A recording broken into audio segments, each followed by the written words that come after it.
We work on a diverse set of topics within the area of artificial intelligence and data analytics. But ultimately, I think what we're trying to do is improve access to information.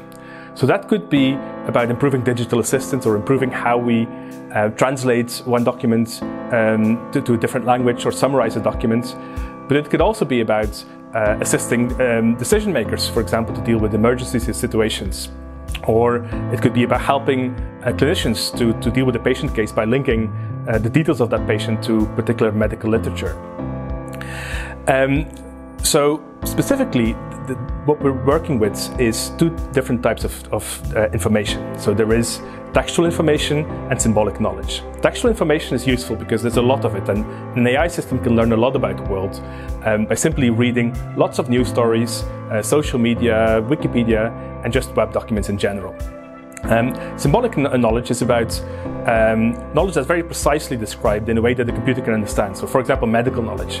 And the advantage of doing this is that we can then reason about the consequences of what we know, and we can provide guarantees on the correctness of the system and, for example, also its fairness. Whether we work with text or symbolic knowledge, there are a lot of challenges that keep coming up.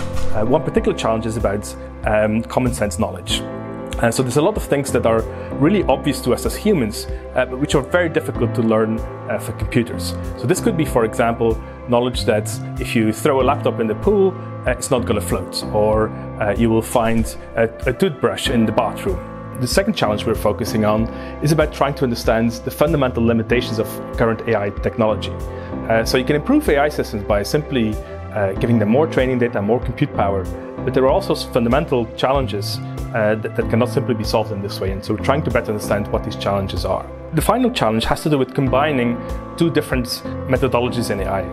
Data-driven learning, which is what we typically do when we deal with text information, so discovering patterns in data, and then systematic reasoning, which is what we typically do with symbolic knowledge. Now, what we really want to do is combine these two, right? So we want to learn the knowledge from data, from text, for example, and then we want to reason about the consequences of that knowledge. That's really exciting, but it's also very challenging.